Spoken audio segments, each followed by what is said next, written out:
Hello friends, मैं Rahul Kumar Kesarwani technical hub platform channel YouTube platform पर आप सभी का एक बार पुनः स्वागत करता हूं। और जैसा कि हमने इस प्लेटफॉर्म के जरिए आप सभी के बीच में वर्कशॉप कैलकुलेशन एंड साइंस एक सब्जेक्ट होता है जो आपका आईटीआई सब्जेक्ट में पढ़ाया जाता है, और first year and second year दोनों में ये आपको पढ़ना पड़ता है, और ये कॉमन सब्जेक्ट होता है। आईटीआई के हर ट्रेड में ये कंपलसरी आपको होता है और इसको पढ़ना पड़ता है। तो उसी के का वीडियो हम आपको बना करके प्रोवाइड करा रहे हैं। ये आपका फर्स्ट ईयर का वर्कशॉप कैलकुलेशन का वीडियो, जैसा कि हमने आपको दो पार्ट आपको मेंसुरेशन चैप्टर का प्रोवाइड करा चुके हैं। या आपको प्लेटफॉर्म या प्लेलिस्ट में आपको वो वीडियो आपको मिल जाएगी, उसको आप देख कर ही ये तीसरा पार्ट को देखिएगा, नहीं तो थोड़ा सा समझने में आपको नो अंडरस्टैंड या आपको समझने में कोई प्रॉब्लम हो सकती है। तो आप दोनों वीडियो को देख कर ही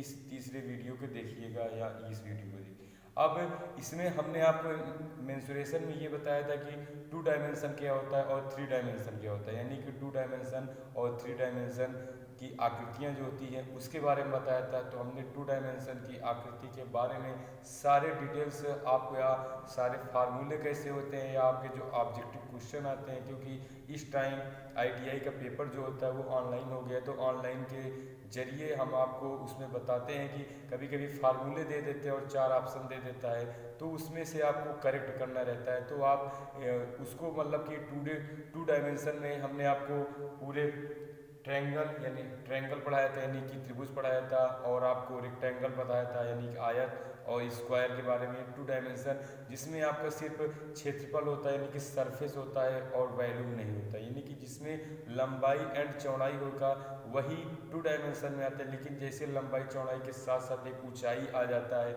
या एक हाइट आ जाती है या हाइट प्रोवाइड हो जाती है, तो उसको पढ़ने के लिए यानी हाइट प्रोवाइड होते ही उसमें एक तीसरा टर्म आ जाता है जिसको कहते हैं वॉल्यूम यानी आयतन बोलते हैं। तो आयतन जो होता है आपका 3 डायमेंशन में होता है, और 2 डायमेंशन में सिर्फ आपकी क्या एरिया होता है यानी कि क्षेत्रफल होता है। ठीक, तो अब अगर 3 डायमेंशन होगा तो उसमें वक्र पृष्ठ भी आ जाएगा और एक संपूर्ण पृष्ठ आ जाएगा, जो आज हम आपको 3 डायमेंशन के बारे में जितनी आकृतियाँ संभव होती है उसको बताएंगे।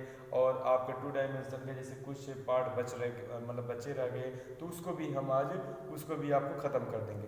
तो लेट्स स्टार्ट करते हैं आज का वीडियो। तो आज हम आपको बताते हैं कि ये आपका तीसरा पार्ट है जो आपका मेंसुरेशन चैप्टर का है। मेंसुरेशन चैप्टर में आपका पहला पॉइंट है इलिप्स। इलिप्स यानी दीर्घवृत्त होता है। दीर्घवृत्त अगर आपको बनाना है तो दीर्घवृत्त जैसे आपसे पूछा जाता है कि अंडे का शेप यानी एक अंडे का शेप किस टाइप का होता है, वो आप इलिप्स होता है यानी दीर्घवृत्त होता है। कभी भी आप अंडे का शेप देखिएगा तो वो सर्कुलर नहीं होता या वो सर्किल के शेप में नहीं होता, वो हमेशा आपका इलिप्स के शेप में होता है या दीर्घवृत्त के शेप में होता है। ठीक, तो दीर्घवृत्त क्या होता है, दोनों साइड चपटे होते हैं और थोड़ा से एक साइड जो होते हैं वो आपके खुले होते हैं। तो इसमें आपका 2 अक्ष हो जाता है। तो जैसे आप जानते हैं क्वाड्रेंट होता है यानी कि चतुर्थांश होता है। ये आपके सामने हमने चतुर्थांश आपको बना रखे हैं। इस चतुर्थांश में आप देखोगे एक्स एक्सिस होता है और दूसरे साइड एक्स डैश एक्सिस होता है, यानी कि एक को प्लस मानते हैं तो दूसरे को निगेटिव मान सकते हैं। और वाई एक्सिस इसको वर्टिकल एक्सिस को बोलते हैं, और इसी के अपोजिट साइड यानी कि निगेटिव साइड को बोलते हैं वाई डैश एक्सिस बोलते हैं। तो आप एक्सिस के बारे में जानते होंगे। अगर हमको इलिप्स बनाना तो इलिप्स में 2 एक्सिस होता है, एक होता है मेजर एक्सिस, एक होता है माइनर एक्सिस। मेजर एक्सिस बोलते हैं दीर्घ एक्सिस दीर्घ अक्ष को, और माइनर एक्सिस बोलते हैं लघु अक्ष को। तो इसमें अगर आप देखा जाए तो ओ इसका एक सेंटर पॉइंट होता है। इस ओ से अगर इधर देखते हैं तो इसकी दूरी ज़्यादा होती है, और ओ से अगर इस पे देखते हैं या इस पे कोई पॉइंट लिख देते हैं, इस पे लिख देते हैं के एंड यल। अगर ओ से के देखते हैं तो इसकी ज़्यादा लेंथ होती है कि ओ यल। तो आपको दिख भी रहा होगा कि ओ और के की बीच की जो दूरी है वो ज़्यादा होगी किसकी अपेक्षा, ओ और यल की अपेक्षा। तो जिसकी दूरी ज़्यादा या जिस ये एक्स पे है, ये एक्सिस पे बना हुआ है, तो इसलिए हम इसको दीर्घ अक्ष बोलते हैं, और इसके अपोजिट साइड को बोलते हैं दूसरा दीर्घ अक्ष बोलते हैं। तो और इसके ये O और L एक्सिस को लघु अक्ष बोलते हैं या माइनर एक्सिस बोलते हैं। तो इसमें आपसे पूछता है कि इलिप्स में कितने एक्सिस होते हैं, तो आप हमेशा याद रखे रहिएगा, 2 आपका मेजर एक्सिस होंगे और 2 आपका माइनर एक्सिस होगा। तो क्वेश्चन भी जैसे आपसे पूछे घुमा के, उसको आपको पढ़ना आना चाहिए और उसको समझ कर ही आंसर आप क्लियर करेंगे। तो ये आपका OK एंड OL एक्सिस हो गया। तो दोनों एक्सिस आई होप आपको समझ में आया होगा। अब इसके बाद हम आपको ये बताते हैं कि इलिप्स में अगर इसके बिंदु को हम A मान लिए हैं, मेजर एक्सिस को A मानते हैं और माइनर एक्सिस को हमने B से लिख देते हैं। आपको क्वेश्चन में पूछ लेता है कि अगर एक इलिप्स है और या एक दीर्घवृत्त है, उसमें माइनर एक्सिस की लेंथ इतनी है और मेजर एक्सिस की लेंथ इतनी है, आप उन दोनों एक्सिस या उन दोनों लेंथ को आप हल करते हैं और उसी के हिसाब से आपसे पूछ लेता है कि इसका एरिया क्या होगा। इलिप्स का एरिया पूछ लेता है और इलिप्स का परिमाप भी पूछता है। ठीक, तो परिमाप में आप देखते हैं एरिया ऑफ इलिप्स यहाँ पर हमने लिखा है। तो ये आपके फार्मूले, क्योंकि आप ITI के स्टूडेंट हैं और आपको ज़्यादा प्रूफ करने को नहीं आता, बस इतना है कि आपको मतलब कि सारे शेप आकृति का फार्मूले पता होना चाहिए, उसी पर डिपेंडेंट क्वेश्चन आता है, उसको सॉल्व करना आना चाहिए और इसमें कोई ज़्यादा रोल नहीं होता। तो इसीलिए हमने फार्मूले लिख के रख दिए। अगर फार्मूले के डिपेंडेंट आपको क्वेश्चन आ गया, मेजर एक्सिस का अगर मान दे दिया है और आपको माइनर एक्सिस का मान दे दिया, तो आप क्या करते हैं, उसको रख करके इसी पाई इंटू AB के फार्मूले पे रख करके इलिप्स का सरफेस या एरिया निकाल सकते हो। एरिया निकालने के लिए आपको क्या करना है, pi into A into B। ए क्या है आपका मेजर एक्सिस, B क्या है आपका माइनर एक्सिस। पाई एक होता है कांस्टेंट होता है, तो पाई की वैल्यू होती है 3.14, या तो इसको 22/7 लिख सकते हो या तो इसको 3.14 लिख सकते हो। जो आपको उचित रहे वो आप इसको पुटअप करके आप आंसर क्लियर कर सकते हो। इसके बाद आता है दीर्घवृत्त का परिमाप। अगर दीर्घवृत्त का परिमाप पूछता है, दीर्घवृत्त का परिमाप भी होता है पाई A प्लस B हो जाता है। इसमें इसलिए पाई एक कांस्टेंट है और A प्लस B में ये देखा जाता है कि ये कितने एक्सिस से मिलकर बना है। तो ये एक मेजर एक्सिस एक माइनर एक्सिस से मिलकर बना है, ये हो गया पाई A प्लस B। तो ये हो गया हमारा दीर्घवृत्त का परिमाप। तो आपको आई होप समझ में आया होगा। अगर आप देखते हैं तो इलिप्स ये आपका फर्स्ट कोऑर्डिनेट होता है, ये आपका सेकंड कोऑर्डिनेट होता है, ये आपका थर्ड कोऑर्डिनेट होता है और ये आपका फोर्थ कोऑर्डिनेट होता है। ठीक, तो ये आपका फोर्थ कोऑर्डिनेट होता है। यानी पहली है कि हमारा प्रथम चतुर्थांश, द्वितीय चतुर्थांश, तृतीय चतुर्थांश और फोर्थ चतुर्थांश होता है। तो आपका इलिप्स किसी भी शेप में दे देगा, तो आपको ये रखना होगा, अगर जब इस साइड देखेंगे तो ये आपका प्लस में रहेगा, ये आपका प्लस A मतलब प्लस A होगा, लेकिन जब इस साइड आ जाएंगे तो माइनस A हो जाता है। जब ऐसे ही B का इस साइड रहेगा प्लस B, अब इस साइड आ जाओगे ये वाला B तो ये माइनस B हो जाता है। तो ये आपको इसको थोड़ा मतलब ध्यान रखिएगा और चिन्ह के हिसाब से आपको आंसर हल कर लिया जाएगा, आपका इसमें प्रॉब्लम नहीं आएगी। दूसरा पॉइंट ये आता है रेगुलर पॉलीगन या समबाहुभुज। समबाहुभुज का क्वेश्चन आपका कंपटीशन में भी आता है। जैसे आप ITI क्वालिफाई मतलब कि पास होकर के आप सर्टिफिकेट लेकर के कोई भी आप रिक्वायरमेंट या कोई भी आप जॉब के लिए अप्लाई करते हैं, तो पॉलीगन से आपका मैथ का क्वेश्चन ज़्यादातर पूछा जाता है। तो मैथ में आपको ये देखना, पॉलीगन का मतलब होता है जैसे समबाहुभुज। समबाहुभुज मतलब होता है कि उसकी सम मतलब समान और बहु मतलब होता है भुजा। ठीक, उसकी सारी भुजाएं क्या होनी चाहिए, समान होनी चाहिए। बहु मतलब होता है बहुत सारी भुजाएं। ठीक, जैसे हमने इसमें एक पॉलीगन का फिगर बनाया है। अगर इसमें देखते हैं मतलब कितने इसके पॉइंट हैं, 1 भुजा, 2 भुजा, 3 भुजा, 4 भुजा, 5 भुजा। अगर आपका 5 भुजा है तो उसको कहते हैं पेंटागन बोलेंगे या उसको बोलेंगे पंचभुज बोलेंगे। अगर ये भुजा की संख्या आपकी 6 हो गई तो उसको बोलते हैं हेक्सागन बोलते हैं या उसको बोलते हैं षष्ठभुजा। अगर आप 7 भुजा होगी तो उसको सेप्टागन बोलते हैं या तो उसको सप्तभुजा बोलते हैं।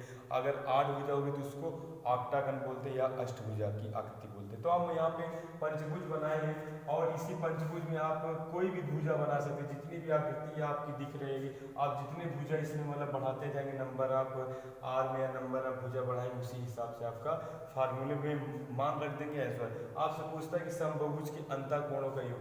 ये समबाहुभुज जो बना है इसके अंतःकोण कितना होगा, इसके अंदर का कोण कितना टोटल बनेगा, क्योंकि ये सारी भुजाएं बराबर होती हैं। यहाँ हम आपको बता चुके सारी भुजाएं बराबर होती है और भुजाओं द्वारा बना कोण जो होगा वो आपका क्या होगा, इक्वल होगा। ठीक, तो अब 2n-4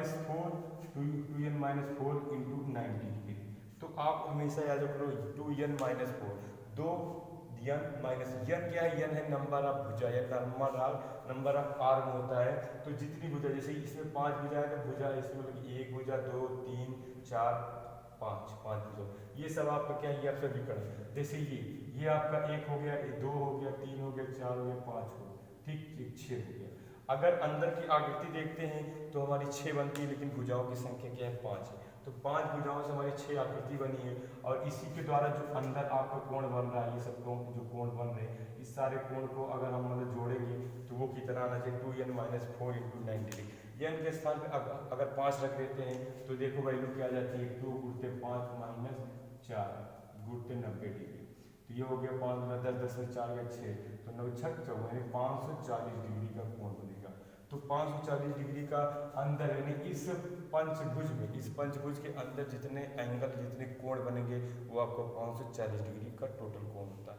आपको पता है ये सर्किल का कोण तो 360 डिग्री होगा, लेकिन और जो ये कोण बन रहा है, ये वाला कोण बन रहा है, ये कोण बन रहा है, ये कोण बन रहा है, इस सब कोण को जब आप जोड़ लोगे तो टोटल भुजा यानी टोटल भुजाओं द्वारा अंतःकोण जितने आएंगे उसे कहते हैं समबाहुभुज का अंतःकोणों का योग। ठीक, अब इसके बाद आते हैं डायमेंशन। पहले 3 डायमेंशन के बारे में बताते हैं। तो आपको हमने 3 डायमेंशन को स्टार्टिंग में ही हमने आपको बता दिया कि 3 डायमेंशन की जो आकृति होती है, यानी कि जो 3 डायमेंशन की आकृति होगी उसमें आपकी लंबाई, चौड़ाई, ऊंचाई तीनों आ जाएगी। अगर ऊंचाई आई तभी वो 3 डायमेंशन की आकृति होगी। और 3 डायमेंशन की आकृति में आपको क्षेत्रफल भी ज्ञात कर सकते हो, और आप क्या कर सकते हो, क्षेत्रफल से बना हुआ बंद आकृति का आयतन ज्ञात कर सकते हो। ठीक, और इसके बाद इसकी आकृति आपको पता करने के बाद आपको पृष्ठ आप मतलब बता सकते हो कितने पृष्ठ से वो आकृति बनी हुई है, उस पृष्ठ का क्षेत्रफल आप ज्ञात कर सकते हो।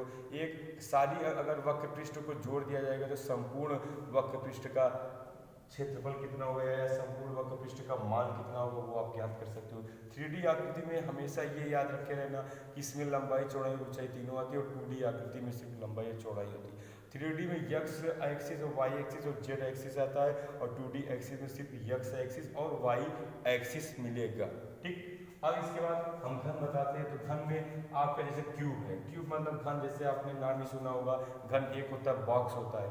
घन की जितनी भी आकृति होंगी या जितनी भी आकृतियों से मिलकर बना होगा, ये एक स्क्वायर के शेप में होता है, यानी भुजा के मतलब वर्ग के शेप में होगा। अगर इसके सामने फ्रंट देखते हैं तो ये भी एक आपका वर्ग होगा, ये स्क्वायर होगा। इसके जितने भी आपके शेप होंगे, एक शेप 2 3 1 हो गया, इसके पीछे 2 हो गया, ऊपर 3 4 5 6, तो ये इसके 6 होते हैं बंद आकृति, या 6 आपके आकृति होते हैं जिसके एरिया होगा। उस एरिया के द्वारा बंद आकृति ये क्या कहता है, घन कहलाता है। और हर आकृति या हर शेप जो होता है वो आपका एक स्क्वायर जैसा दिखता है या स्क्वायर ही होता है। ठीक, अब इसमें आपको देखना कि वैल्यूम ऑफ क्यूब देखना कि हमारा घन का आयतन क्या होता है। तो घन का आयतन क्या होता है, जैसे आप जानते हो भुजा का स्क्वायर या भुजा का जो आपका क्षेत्रफल होता है वो भुजा स्क्वायर होता है, मतलब कि वर्ग का।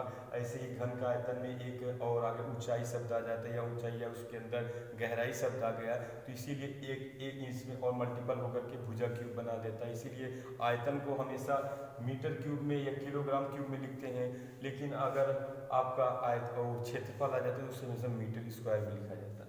अब इसमें घन की विकर्ण की लंबाई कभी कभी पूछ लेता है, घन की विकर्ण की लंबाई।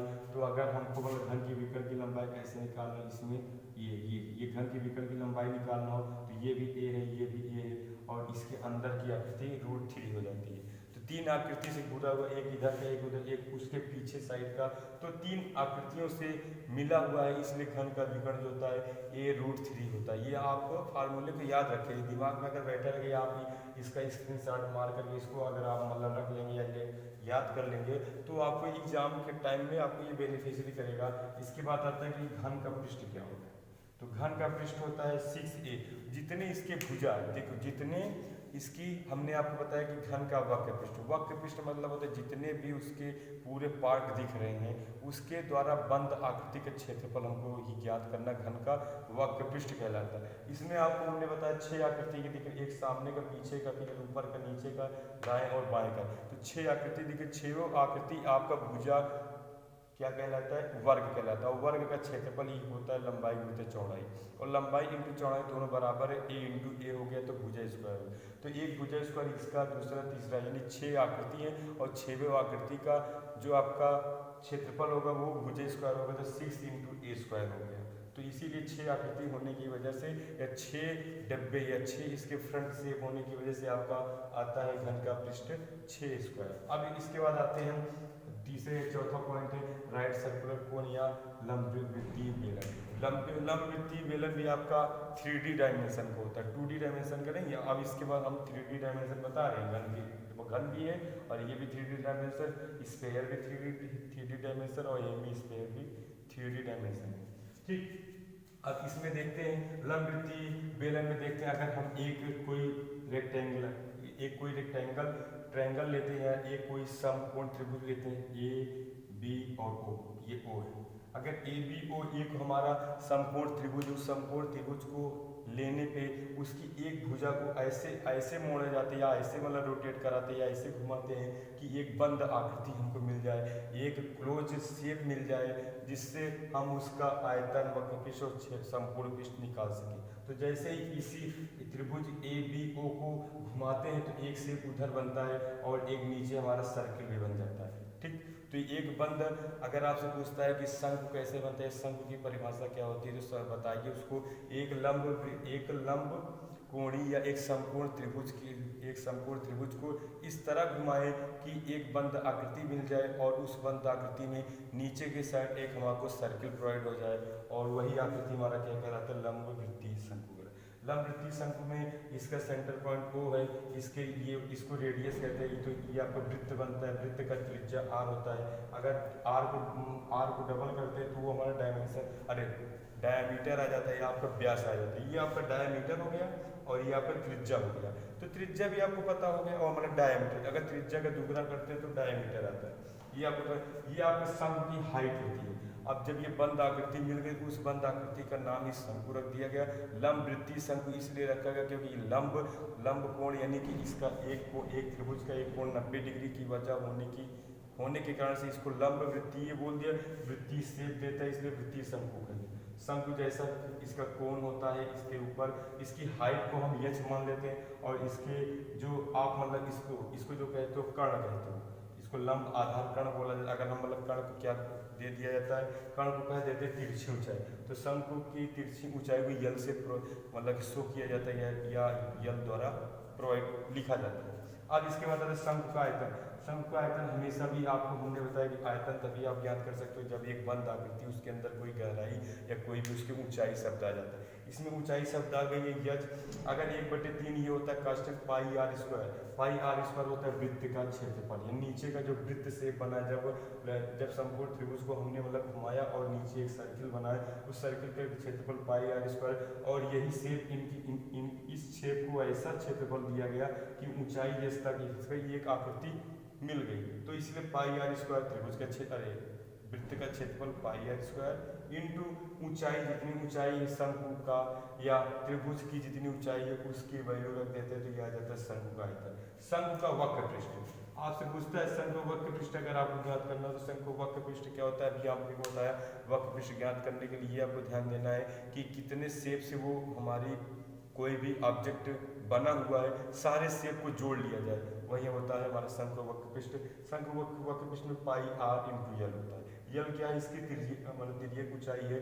और अगर देखो यहाँ पे हमने शंकु का तिर्यक ऊंचाई भी लिखा है। तिर्यक ऊंचाई को यल से शो किया जाता है, यल बराबर होता है h square plus R square. क्यों, ये जानते हो ये कहाँ से आया, ये आपका पाइथागोरस प्रमेय होता है।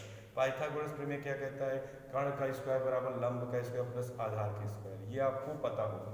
तो उसकी वजह से ये हमने यहाँ पे यल का मान। शंकु का संपूर्ण पृष्ठ में होता है कि आपको शंकु के बेस को भी लिया जाएगा। जैसे ये कोई आकृति है, अगर ये आपका हमको इसका संपूर्ण पृष्ठ देखना होगा तो कैसे ज्ञात करें, इसके ऊपर के शेप को लेंगे, नीचे का लेंगे, चारों शेप लेंगे और इसके तली के भी शेप को लेंगे, और इसकी जो होती है मोटाई जो होती है इसको भी लिया जाएगा। तो जिसकी वजह से हमारी संपूर्ण आकृति, जैसे इसकी मतलब देखा जाए कितने होंगे, एक ये फ्रंट हो, 1 2 3 4 5 6, तो 6 सेप ये हो गया, और 6 के बाद इसकी जो मतलब मोटाई होती है उसको भी दिया जाता है, जिसकी वजह से आपका संपूर्ण पृष्ठ जो होता है वो पाई आर यल प्लस आर होता है। ठीक, तो ये अब देखा जाए इसमें, इसके बाद आता है आपका नेक्स्ट पॉइंट आता है स्पेयर आता है, यानी कि गोला। गोला अगर आपको पढ़ना है या स्पेयर क्या होता है, स्पेयर एक ऐसी आकृति होती है जिसका एक कोई ऐसा पॉइंट हो कि उस पॉइंट से सारे बिंदु को अगर हम मतलब देखेंगे तो वो समान दूरी पे होंगे, तो वो उस बिंदु को हम मतलब क्या बोलते हैं, सेंटर पॉइंट बोलते हैं। तो सेंटर पॉइंट से अगर उसके पूरे पेरीमीटर में या उसके पूरे क्या कहते हैं, ये पूरे मतलब कि बाहरी रेंज में या इसके अंदर वाले जो होते हैं रेंज में, जहाँ पर भी हम उसको देखेंगे तो उसकी जो मान होगी या जो उसकी दूरी होगी वो हमेशा समान आती है। तो इस समान दूरी को हम कहते हैं रेडियस बोलते हैं, यानी कि गोले का रेडियस या गोले का त्रिज्या बोलते हैं। गोला एक ठोस होता है, आप जानते हैं कि ये आपका ठोस गोला होता है, और एक खोखला गोला होता है। तो खोखले गोले का फार्मूला अलग होता है, लेकिन ठोस गोले का ये हम आपको बता रहे हैं। तो ठोस गोले के फार्मूले में आपका आता है एक आयतन आता है, आपका आयतन आता है। आयतन ही मतलब आयतन उसे कहते हैं जिसमें आपकी ऊंचाई आ गई या उसके अंदर कोई ठोस पॉइंट आ जाता है। अगर जैसे आप देखते होंगे कि कोई भी मतलब कि गोला या कोई भी ऐसा मतलब कि जैसे आप जानते हैं कि गुब्बारा, अगर मतलब कि एक गुब्बारे के अंदर अगर हम पानी भर देते हैं और उसका आयतन पूछते हैं कि उस गुब्बारे के अंदर कितना पानी जा सकता है, तो वही हमारा पानी की मात्रा ही आयतन कहलाती है। तो वो जो पानी की मात्रा होगी वही उसके अंदर जाती है। तो अब गुब्बारे का अगर आयतन निकालना या गोले का आयतन निकालना होगा तो 4/3 पाई आर क्यूब होता है। आर क्या होता है, आर होता है आपका त्रिज्या होता है, जो आपका गोले का त्रिज्या दिया सूत्र में आपको दे दिया जाता है। आपको क्वेश्चन भी इसी के अकॉर्डिंग पूछ लिया जाएगा। तो 4/3 पाई आर क्यूब के हिसाब से आप फार्मूला रख करके उसको सॉल्व कर सकते हो। जब आप इसको सॉल्व करोगे या जब आप इसको हल करोगे तो आपका आंसर मतलब वही आएगा जो आपके 4 ऑप्शन दिया रहेगा, एक ऑप्शन में से मेल खाएगा और वही आपका राइट आंसर होगा। ठीक, तो ये आप फार्मूला अगर आप मतलब कि इसको याद रखें, एक बार या 2 बार इसको पढ़ेंगे, क्योंकि आप हाई स्कूल में इसको मतलब पढ़ चुके हैं और हाई स्कूल से यही होता है। तो आप इसको अगर 1-2 बार रिवाइज कर लेंगे तो आपको ये भूलोगे नहीं। ठीक, और इसी के बेस पर आप क्वेश्चन को कर सकते हो। वक्र पृष्ठ आता है, वक्र पृष्ठ पूछता है कि 4 पाई आर स्क्वायर होता है, 4 पाई यानी कि 4 इंटू पाई। पाई तो एक कांस्टेंट होता है, मतलब कांस्टेंट का मान हमने आपको बता दिया 22/7 या 3.14 होता है। ठीक, इसके बाद ये 4 पाई आर स्क्वायर होता है। तो आपको वक्र पृष्ठ अभी हमने बताया कि पूरे गोले का वक्र पृष्ठ, चारों तरफ का वक्र पृष्ठ को ज्ञात कर लिया जाता है। तो इसका फार्मूला था 4 पाई। इसके बाद आता है अर्धगोला। अर्धगोला मतलब होता है कि एक ऐसा गोले के अंदर या एक ऐसे गोले के अंदर को मतलब काटा जाए जिससे कि हमारा गोला जो है कि 2 पार्ट में बढ़ जाए और दोनों पार्ट सेम जैसा है। ठीक, तो अगर हम इस पार्ट को ऐसा काट देते हैं, सपोज करिए इस पार्ट को हम ऐसे काट देते हैं तो ये हमारा गोला बन जाता है। ये ऐसे हम इस पार्ट को काट दिए और ये पार्ट हमारा अर्धगोला बन गया। अर्धगोले में जानते हैं ये वाला दूरी भी क्या होगा, आपका आर होगा, ये वाली भी दूरी आपकी आर होगी। टोटल अगर देखा जाए दूरी ये हो जाता है डायमीटर हो जाता है, इसको कहते हैं 2r या डायमीटर बोल देते हैं। ठीक, अब इसमें देखना आयतन क्या होगा, 2/3 होगा, क्योंकि अगर पूरे गोले का आयतन 4/3 है तो अर्धगोले का आयतन भी आधा हो जाएगा, 2/3 पाई आर। ऐसे वक्र पृष्ठ इसका 4 पाई आर स्क्वायर, एक आधा पृष्ठ मतलब बाहर निकाल दिया गया तो आधे पृष्ठ का ये इसका आधा हो जाता है। संपूर्ण वक्र पृष्ठ जो संपूर्ण गोले का वक्र पृष्ठ का आधा अर्धगोले का वक्र पृष्ठ मिल जाएगा, इसका आधा करेंगे 2 पाई। लेकिन अगर हमको संपूर्ण पृष्ठ निकालना है, संपूर्ण पृष्ठ में एक क्या होता है, एक आपका आ जाता है पाई, ये पाई आर स्क्वायर एक ऐड हो जाता है 2 पाई आर स्क्वायर में, क्योंकि इसका शेप जैसे ये एक शेप तो ये था, एक शेप ये था, एक ये शेप रहेगा और एक शेप ये रहेगा। ठीक, ये तो इन तीनों शेप को जब मतलब जोड़ दिया जाएगा इसकी चौड़ाई मतलब बढ़ जाएगी, मतलब इसमें डायमीटर एक मिल जाता है, जिसकी वजह से ये हो जाता है 3 पाई आर स्क्वायर, यानी पाई आर स्क्वायर और 2 पाई आर स्क्वायर मतलब मिल करके 3 पाई आर स्क्वायर बन सकता है। जैसे पाई आर स्क्वायर आया, फिर दूसरे का भी पाई आर स्क्वायर आया और एक पाई आर स्क्वायर। तो इसकी वजह से आपका 3 पाई आर स्क्वायर आ जाता है। संपूर्ण वक्र पृष्ठ होता है अर्धगोले का। एक कन्फ्यूजन इसमें यही होता है कि संपूर्ण पृष्ठ आपको हमेशा याद रखे रहना कि 2 पाई आर स्क्वायर नहीं होता, 2 पाई आर स्क्वायर सिर्फ वक्र पृष्ठ होता है, अर्धगोले का संपूर्ण पृष्ठ या संपूर्ण वक्र पृष्ठ जो होगा वो आपका ए पाई आर स्क्वायर बढ़ने की वजह से 3 पाई आर स्क्वायर होता है। ये आप दिमाग में रखे रहिएगा, ये आप अगर भूल जाएंगे तो मतलब गलती हो सकती है, यही गलती होने का चांस होता है। आई होप आज का क्लास आपको मतलब समझ में आया होगा, या आज के जितने भी हमने टॉपिक आपको बताया होगा वो आप सही से समझे होंगे। और आप इसके बारे में कमेंट करिए, अगर आपको कोई मतलब सुझाव देना तो उसको भी बता सकते हैं। और मतलब कि कैसा ये क्लास लगा, लाइक करिए, थोड़ा इसको सब्सक्राइब करिए, जिससे हम थोड़ा से और अच्छा मोटिवेट होकर के आपको अच्छे वीडियो प्रोवाइड कराएं। हमारा ये एम होता नहीं कि आप मतलब कि इसको लाइक ज़रूर ही करिए, क्योंकि इससे हमको पता चलता है कि हाँ आपको पढ़ने में अच्छा लग रहा है, आपको मतलब सही लग रहा है। ठीक, तो आप इसको लाइक एंड शेयर और सब्सक्राइब करिए अपने दोस्तों के बीच में। Thank you class.